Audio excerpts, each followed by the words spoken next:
ಗಾನವಿ ನನ್ನ ತಂಗಿ ಮಗಳು. ಅವಳು ತುಂಬಾ ಮುದ್ದಾಗಿ ಸಾಕಿದ್ರಿ. ನನಗೆ ಹೆಣ್ಮಕ್ಳಿಲ್ಲ. ಸರಿ ಸಾಕಿದ್ವಿ. ನಾನೇ ಮೂವ್ ಮಾಡಿದೆ. ಇದು ಯಾರೋ ಹುಡುಗ ಚೆನ್ನಾಗಿದ್ದಾನಂತೆ, ನಮ್ಮ ಫ್ರೆಂಡ್ ಯಾರೋ ಹೇಳಿದ್ರು. ಎಲ್ಲ 6 ವರ್ಷಕ್ಕೂ ರವಿ ಇವ್ರ ಕಡೆಯವರಂತೆ. ಇವರು ತುಂಬಾ ಚೆನ್ನಾಗಿದ್ದಾರೆ, ಬಾರ್ ಇಟ್ಕೊಂಡಿದ್ದಾರೆ, ಒಳ್ಳೆ ಚೆನ್ನಾಗಿರ್ತದೆ ಫ್ಯೂಚರ್ ಅಂತ ಮಾತುಕತೆ ಎಲ್ಲ ಮುಗಿಸಿದ್ವಿ. ಆಮೇಲೆ ನಿಮ್ ಮಾತುಕತೆಯಲ್ಲಿ ಅವ್ರು ಏನು ಹೇಳಿಲ್ಲ, ನೀವು ಹುಡುಗಿನ ಕೊಟ್ರೆ ಸಾಕು, ಒಂದು ರಿಸೆಪ್ಷನ್ ಮಾಡಿಸ್ಕೊಡ್ರಿ ಪ್ಯಾಲೇಸ್ ಗ್ರೌಂಡ್ ಅಲ್ಲಿ. 50 ಲಕ್ಷ ಖರ್ಚು ಮಾಡಿ ಪ್ಯಾಲೇಸ್ ಗ್ರೌಂಡ್ ಅಲ್ಲಿ ರಿಸೆಪ್ಷನ್ ಮಾಡ್ಕೊಟ್ವಿ. ಮದ್ವೆನೂ ಆಯ್ತು.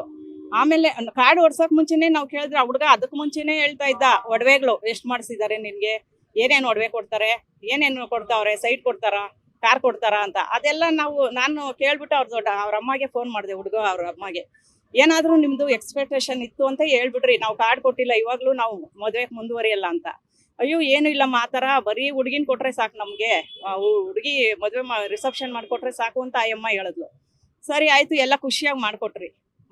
ಮದುವೆ ಆಗಿ ಮಾರನೇ ದಿವಸನೇ ಶುರುವಾಯ್ತು, ಇವನು ಚಂಡತನ, ಇವನು ಗಂಡಸೇ ಅಲ್ಲ ಅಂತ. ಇದು ಏನು, ನಾವು ಹೋಟ್ಲಲ್ಲಿ ಯಾವ್ದಾದ್ರು ಇದ್ರಲ್ಲಿ ಫಸ್ಟ್ ನೈಟ್ ಮಾಡ್ಕೊಡ್ತೀವಿ ಅಂದ್ರೆ, ಇಲ್ಲ ಬೇಡ, ನಮ್ಗೆ ಎಲ್ಲಿ ಮಲ್ಬೇರಿ ಶೇಡ್ ಇದು ನಂದಿ ಹಿಲ್ಸ್ ಹತ್ರ ಮಾಡ್ಕೊಡ್ಬೇಕು, ಅದಕ್ಕೆ 70,000 ಕೊಟ್ಟು. ಸರಿ ಆಯ್ತು ಅಂತ ಅದಕ್ಕೂ ಮಾಡಿದ್ವಿ. 2 ಡೇಸ್ ಅಲ್ಲೇ ಇರ್ಲಿ ಅಂದ್ರು. ಸರಿ ಆಯ್ತು ಅಂತ ಅದಕ್ಕೂ ಒಪ್ಕೊಂಡ್ವಿ. 2 ಡೇಸ್ ಹೋಗಿದ್ದಾನೆ, ಅವನು ಗಂಡಸಲ್ಲ ಅಂತ ಗೊತ್ತಾಯ್ತು ಈ ಹುಡುಗಿಗೆ.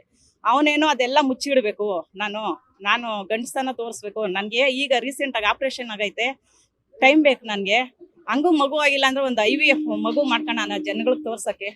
ನಮ್ಮ ಮಗು ಚಡ್ಡಿಗಳು ಇವೆಲ್ಲ ಹಾಕ್ದೋಳಲ್ಲ, ಆ ಚಡ್ಡಿಗಳು ಎಲ್ಲ ತರ್ಸ್ಕೊ, ನಾನು ಇನ್ಸ್ಟಾಗ್ರಾಮಲ್ಲಿ ಫೋಟೋ ಹಾಕ್ಬೇಕು, ಶಾರ್ಟ್ಸ್ ಹಾಕ್ಬೇಕು, ಅವಳನ್ನ ಅವಾಗ ಹಿಡ್ಕೊಳೋದು ಫೋಟೋಗೆ ಬೇಕಾದ್ರೆ ಮಾತ್ರ, ಇಲ್ಲಾಂದ್ರೆ ಬೇಡ. ಅವನೊಂದ್ ಕಡೆ ಇವಳೊಂದ್ ಕಡೆ. ಒಂದು ರೀಚಾರ್ಜ್ ಕೂಡ ಮಾಡಿಸ್ತಾ ಇರ್ಲಿಲ್ಲಂತೆ. ಇಲ್ಲ ನಿನ್ಗೇನ್ ಫೋನ್ ಬೇಕು, ಕೊಡು, ಇಲ್ಲಿ ಅಕೌಂಟಲ್ಲಿ ಎಷ್ಟಿದೆ ನೋಡೋಣ ನಿನ್ನ ಅಕೌಂಟಲ್ಲಿ, ನನಗೆ ತಿಂಗಳಿಗೆ 1.5 ಲಕ್ಷ ಬೇಕು, ನೋಡಿ ನಾನು ಮದುವೆ ಆಗಿಲ್ಲ, ನಿನ್ನ ಒಡವೆಗಳು ನೋಡಿ KG ಗಟ್ಟಲೆ ಐತಂದ್ರಲ್ಲ, ಅದಕ್ಕೋಸ್ಕರ ನಾನು ಮದುವೆ ಅದೇ, ನಿನ್ನ ಹುಡುಗಿ ಚೆನ್ನಾಗಿದ್ದಾಳೆ ಅಂತ ನಾನು ಮದುವೆ ಆಗಿಲ್ಲ. ಫಸ್ಟ್ ಒಡವೆಗಳು ಎಷ್ಟು KG ಇದೆ ಎತ್ಕೊಂಬ, ಆಮೇಲೆ ಕಾರು ಯಾವಾಗ ಕೊಡ್ತಾರೆ ಅಂತ ಅವ್ರ ಅತ್ತೆ. ನಾನೇ ಹೇಳ್ಕೊಟ್ಟೆ, ನಾನು ಒಡವೆಗಳು ಕೇಳು ಅಂತ. ಊಟ ತಿಂದೆ ಬಿಟ್ಟೆ ಅಮ್ಮ ಅಂತ ಒಂದು ಸಲ ಇಲ್ಲ. ರೂಮ್ ಬಾಗ್ಲು ಓಪನ್ ಮಾಡ್ಕೊಂಡು ಮಲಗಬೇಕು. 12 ಗಂಟೆವರೆಗೂ ಮಾತಾಡ್ಕೊಂಡು ಕೂಡಿಸ್ಕೊಂಡು ಮಗನ್ನ. ಈ ಹುಡುಗಿ ಹತ್ತು ಕಣ್ಣಲ್ಲಿ ನೀರೇ ಬತ್ತೋಗ್ಬಿಟ್ಟೈತೆ 2 ತಿಂಗಳಿಂದ. ಒಂದು ವಾರಕ್ಕೆ ಇನ್ಯಾರಾದ್ರೂ ಹುಡುಗಿರು ಬಂದ್ಬಿಡ್ತಾ ಇದ್ರು. ನಮ್ಮ ಹುಡುಗಿ ಆಗಸ್ಟ್ರಲ್ಲಿ ಇಷ್ಟು 2 ತಿಂಗಳು ಇದು ಮಾಡಿದ್ಲು, ಯಾವಾಗೋ ಬಿಟ್ಟು ಒದ್ದು ಬರ್ತಾ ಇದ್ರು. ನಮ್ಮ ಹುಡುಗಿ ತುಂಬಾ ಸಾಫ್ಟು. ಏನಮ್ಮ ಅಂದ್ರೆ ಏನೇ ಅನ್ನೋದು ಬರಲ್ಲ ಹುಡುಗಿಗೆ, ಅಷ್ಟು ಇದು. ನಮ್ಮ ಅಣ್ಣ ನಮ್ಮ ದೊಡ್ಡಮ್ಮ ಅವ್ರಿಗೆಲ್ಲ ಹೇಳ್ಬಿಟ್ರೆ ಅಷ್ಟೇ, ಇವ್ರನ್ನ ಏನ್ ಮಾಡ್ತಾರೆ ಅನ್ಬಿಟ್ಟು ಎಲ್ಲ ನೋವು ಒಳಗೆ ಇಟ್ಕೊಂಡ್ಬಿಟ್ಟವಳೆ. ಸರಿ, ಇದು ಹನಿಮೂನ್ ಟ್ರಿಪ್ ಬೇಕಾಗಿತ್ತು ಅವ್ರಿಗೆ, ಜನಗಳಿಗೆ ತೋರ್ಸಕ್ಕೆ. 10 ದಿವಸ ಅಂತ ಹೇಳಿದ್ರು. ಹನಿಮೂನ್ ಟ್ರಿಪ್ಪು 4 ದಿವಸಕ್ಕೆ ಅವನಿಗೆ ಆಗ್ಲಿಲ್ಲ. 2 ಅವರ್ ಮೊಬೈಲ್ ನೋಡ್ಕೊಂಡಿರೋದು. ಈ ಹುಡುಗಿಗೆ ರೀಚಾರ್ಜ್ ಇಲ್ಲಲ್ಲ. ಅವಳು ಏರ್ಪೋರ್ಟ್ ಅಲ್ಲಿ 7 ಗಂಟೆಗೆ ಇರೋದಕ್ಕೆ 10 ಗಂಟೆಗೆ ಕರ್ಕೊಂಡೋಗಿ ಕೂರ್ಸವನಂತೆ. ಶ್ರೀಲಂಕಾ ಬರ್ಬೇಕಾದ್ರೆ ರಿಟರ್ನ್. ಏನಮ್ಮ ನಿನ್ಗೆ ಏನ್ ಬೇಕು, ನೀರ್ ಬೇಕೋ, ಇದು ಬೇಕೋ, ಏನು ಇಲ್ಲ. ಅವಳು ಟೈಮ್ ನೋಡ್ತಾ ಇದ್ದಾಳಂತೆ, 1 ಮಿನಿಟ್ ಯಾವಾಗ ಇದಾಗುತ್ತೋ, ಯಾವಾಗ 7 o'clock ಆಗುತ್ತೋ ಅಂತ ಅವಳು ನೋಡ್ತಾವಳೆ. ಊಟ ಬೇಕಾ ನಿನ್ಗೆ, ತಿಂಡಿ ಬೇಕಾ, ಏನು ಇಲ್ಲಂತೆ. ಸುಮ್ನೆ ಹಿಂಗ್ ಟಚ್ ಮಾಡಿ ಹಿಡ್ಕೋ ಸೂರಜ್ ಅಂದ್ರೆ ನನ್ಗೆ ಅವೆಲ್ಲ ಅಸಹ್ಯ, ನಾನು ಮುಟ್ಟಲ್ಲ ಅಂತಾನೆ. ಇವನು ಇಂಥ ಚಂಡ ನನ್ನ ಮಗನಿಗೆ ಇವ್ರ ತಾಯಿ ಹೆಂಗ್ ಮದ್ವೆ ಮಾಡಿದ್ಲು. ಬೇರೆ ಹೆಣ್ಮಕ್ಳು ವರ್ಷಕ್ಕೆ ಮದುವೆ ಮಾಡ್ತೀನಿ ಅಂತ ಹಿಂಗೆ ನಮ್ಮನ್ನ ಮರಳು ಮಾಡ್ದಂಗೆ ನಾವು ಇಷ್ಟು ಹುಷಾರಿದ್ದು ಇನ್ನೊಂದು ಮಗುಕ ಭಾಳ ಹಾಳು ಮಾಡ್ತಾರಲ್ಲ ಅವರು. ಈ ತರ ಇದ್ದ ಅಯ್ಯಮ್ಮ ಮನೆಯಲ್ಲಿ ಮಗನ್ ಇಟ್ಕೊಬೇಕಾಗಿತ್ತು. ನಮ್ಮ ಇವ್ರನ್ನೇ ಹಾಳು ಮಾಡಾಕಿದ್ರಲ್ಲ, ನನ್ನ ಮಗುನೇ ಹಾಳು ಮಾಡಾಕಿದ್ರಲ್ಲ. ಇವಾಗ ನಮ್ಮ ಮಗು ಬೇಕು ಅಂದ್ರೆ ಸಿಗ್ತಾಯ್ತಾ? ಅವ್ರ ಅಣ್ಣ ಟ್ರಿಪ್ ಹೋಗಿದ್ರು, ಅವ್ರ ಅಣ್ಣ ಬಂದು ಏನ್ ಮಾಡ್ಬಿಡ್ತಾರೋ ಅಂತ ಅವಳು ಅಷ್ಟರಲ್ಲಿ ಇದು ಎಮರ್ಸಿ. ಅವಳು ಬರಲ್ಲ, ಸೂರಜ್ ನಾನು ಹೋಗಲ್ಲ, ನೀನ್ ಇಲ್ಲ ಅಂದ್ರೆ ಸತ್ತೋಗ್ತೀನಿ, ನನ್ ಮುಟ್ಟದೇ ಇದ್ರು ಪರವಾಗಿಲ್ಲ, ನಮ್ಮ ಮನೆ ಫ್ಯಾಮಿಲಿ ಇದು ಮುಖ್ಯ ನಮ್ಗೆ. ಫ್ಯಾಮಿಲಿ ಕೆಟ್ಟ ಹೆಸರು ಬಂದ್ಬಿಡ್ತೈತೆ ನೋಡು. ಡಿವೋರ್ಸ್ ಕೊಡ್ಸ್ಬಿಡ್ತಾವ್ರೆ, 1.5 ತಿಂಗಳಿಗೆನೆ ಡಿವೋರ್ಸ್ ಕೊಡಿಸ್ತಾವ್ರೆ. ನಾನು ಹೋಗಲ್ಲ. ಇವ್ರ ಮನೇಲಿ ಏನಾದ್ರು ನನ್ಗೆ ಏನ್ ಚಿತ್ರಹಿಂಸೆ ಕೊಟ್ರು ನಾನು ಇರ್ತೀನಿ. ನಾನು ಹೋಗಲ್ಲ ಸೂರಜ್, ನಾನು ಹೋಗಲ್ಲ ಅಂತ ಇದ್ದಾಳೆ. ಇಲ್ಲ, ನೀವು ಕರ್ಕೊಂಡೋಗ್ರಿ. ನಾನಂದೆ, ನೋಡ್ರಿ ಏನಾದ್ರೂ ಪ್ರಾಬ್ಲಮ್ ಇದ್ರೆ ಇಬ್ಬರನ್ನು ಕರ್ಕೊಂಡು ಹೋಗೋಣ, ಡಾಕ್ಟರ್ ಹತ್ರ ಚೆಕ್ ಮಾಡ್ಸೋಣ, ಯಾರ್ದು ಪ್ರಾಬ್ಲಮ್ ಇದ್ರೆ ಅದು ಸಾಲ್ವ್ ಮಾಡ್ಕೊಳೋಣ ಅಂದ್ರೆ, ಇಲ್ಲ ನಾವು ಹೆಂಗ್ ಬೇಕೋ ನಾವು ತೋರಿಸ್ತೀವಿ, ಕೌನ್ಸಿಲಿಂಗ್ ಮಾಡಿಸ್ತೀನಿ, ಅವನಿಗೆ ಹಾಸ್ಪಿಟ್ಲಲ್ಲಿ ಕರ್ಕೊಂಡೋಗಿ ರಿಪೋರ್ಟ್ ತಗೊಂಬರ್ತೀನಿ ಅಂತ ಅವ್ರ ತಾಯಿ. ಇಲ್ಲ ಅದೆಲ್ಲ ಬೇಡ, ಇಬ್ರು ಜೊತೆಲಿ ಹೋಗೋಣ ಅಂದ್ರೆ ಅದಕ್ಕೆ ಒಪ್ತಾ ಇಲ್ಲ. ಸುಮ್ನೆ ಜನಗಳು ಇದಕ್ಕೆ ನಮ್ಮನ್ನ ತುಂಬಾ ಯಾಮರ್ಸಿ ಇದ್ ಮಾಡಿದ್ರು. ಭಾನುವಾರನೇ ನೈಟ್ ಬಂದ್ರು. ಬೆಳಗ್ಗೆ ಅಮ್ಮ ಫೋನ್ ಮಾಡಿದ್ರು ನನ್ಗೆ, ಏನಕ್ರಿ ಅವರು 10 ದಿವಸಕ್ಕೆ ಬುಕ್ ಮಾಡ್ಕೊಂಡು ಈಗ ಇಷ್ಟು ಬೇಗ ಬರ್ತಾವ್ರೆ, ಅದ್ ಹೆಂಗೆ ಸಾಧ್ಯ, ಫ್ಲೈಟ್ದೆಲ್ಲ ಇದಾಗಲ್ವ ಅಂತ ನಾನು ಹೇಳಿದ್ರೆ, ಇಲ್ಲ ಅವನ್ಗೆ ಸರಿ ಹೋಗ್ಲಿಲ್ಲಂತೆ, ನಮ್ಮ ಅಮ್ಮನ್ ನೋಡ್ಬೇಕು ಅಂತ.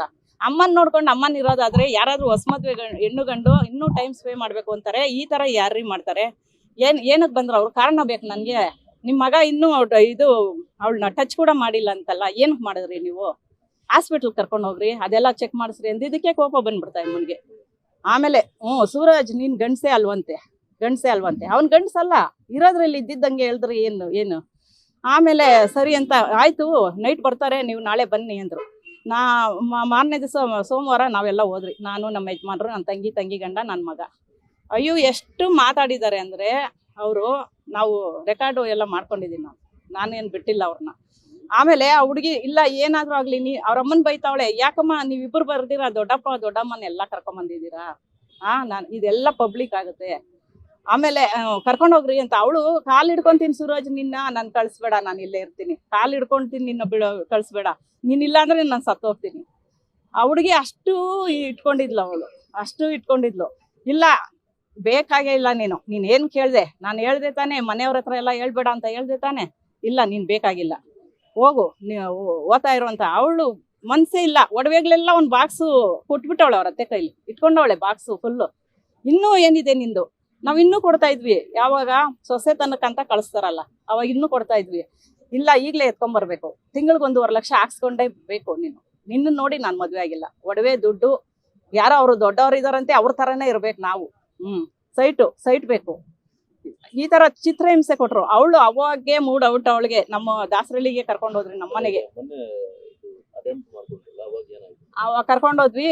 ಅವಳು ಮಮ್ಮಿ ಇವಾಗ ಡೇ ಟೈಮ್ ಹೋದ್ರೆ ಎಲ್ಲಾರು ನೋಡ್ಬಿಡ್ತಾರೆ, ಏನ್ ರಾಶಿ ನೆನ್ನೆ ಟ್ರಿಪ್ ಇಂದ ಬಂದವಳೆ, ಇವಾಗ ಏನ್ ಕಾರಣ ಅಂತ ಎಲ್ಲಾರ್ಗು ಗೊತ್ತಾಗ್ಬಿಡ್ತದೆ. ಬೇಡ ಮಮ್ಮಿ, ನೈಟು 7 ಗಂಟೆಯಲ್ಲಿ ಯಾರು ಇರಲ್ಲ, ನಾನು ಅವಾಗ ಕರ್ಕೊಂಡೋಗಿರು ಒಳಗಡೆ ಕೂಡ ಹಾಕ್ಬಿಡು, ಯಾರು ನೋಡಲ್ಲ. ಚಿಕ್ಕಪ್ಪ ಆಗಿ ಬೇಡ ಹೇಳೋದ್ ಬೇಡ, ಚಿಕ್ಕಪ್ಪಗೆ ಹೇಳೋದ್ ಬೇಡ, ನಾವೇ ಸಾಲ್ವ್ ಮಾಡೋಣ ಅಂತ ಎಲ್ಲ ನೈಸ್ ಮಾಡ್ಬಿಟ್ಟು ಅವ್ರ ಅಮ್ಮನ ಸ್ನಾನ ಮಾಡಿಸ್ಕೊಂಡ್ಲಂತೆ. ಇನ್ನೂ 3 days ಆಯ್ತಲ್ಲ ಮಮ್ಮಿ, ಇನ್ನೂ ಮಾತಾಡೋಣ ಬಿಡು, ಅಭಿಣ್ಣ ಬಂದ್ರೆ ಅದೇ ಇನ್ನ ಏನೇನ್ ಮಾತಾಡ್ಬಿಡ್ತಾರೋ ಅಂತ ಹೇಳ್ಬಿಟ್ಟು ಅಷ್ಟರಲ್ಲಿ ಅವ್ರ ಅಮ್ಮನ ಕೆಳಗಡೆ ಕಳ್ಸ್ಬಿಟ್ಟು. ಮಂಡೇ ಬಂದಿದ್ದು, ವೆಡ್ನಸ್ಡೇ ಹಂಗ್ ಮಾಡ್ಕೊಂಡಿರೋದು. ಎಲ್ಲ ವಿಚಾರಿಸ್ರಿ ಮೇಲೆ ಎಲ್ಲ ಚೆನ್ನಾಗಿ ಇದಾರೆ, ಎಲ್ಲ ಒಳ್ಳೆಯವರು ಅಂದ್ರು. ದೊಡ್ಡ ಸೊಸೆನ ಚೆನ್ನಾಗಿ ನೋಡ್ಕೊಂಡಿದ್ರು, ಅದೆಲ್ಲ ನೋಡಿ ಇಷ್ಟಪಟ್ರಿ ನಾವು. ಎಲ್ಲ ದೊಡ್ಡ ಕಾಂಟ್ಯಾಕ್ಟ್ ಇತ್ತು ಅವ್ರಿಗೆ ಎಲ್ಲಾರು. ಇಲ್ಲ ಒಳ್ಳೆ ಜನ, ಏನ್ ಪರವಾಗಿಲ್ಲ ಕೊಡ್ರಿ, ಚೆನ್ನಾಗಿರ್ತಾರೆ ಅಂತ ಹೇಳಿದ್ರು. ಇಷ್ಟು ದುರಾಸೆ. ಮದ್ವೆ ಆಗಿ ಮಾಂಗಲ್ಯ ಕಟ್ಟಿದ್ ಮಾರನೇ ದಿವಸನೇ ತೋರಿಸಿದ್ರು. ಅವಾಗ್ಲೇ ಒಂದ್ ಬಾಕ್ಸ್ ಒಡವೆ ಎಲ್ಲ ಇಸ್ಕೊಂಬಿಟ್ರು. ಇನ್ನೂ ತಗೊಂಬಾ, ಏನೇನಿದೆ ನಿನ್ಗೆ, ಏನೇನಿದೆ ಇಸ್ಕೊಂಬಾ.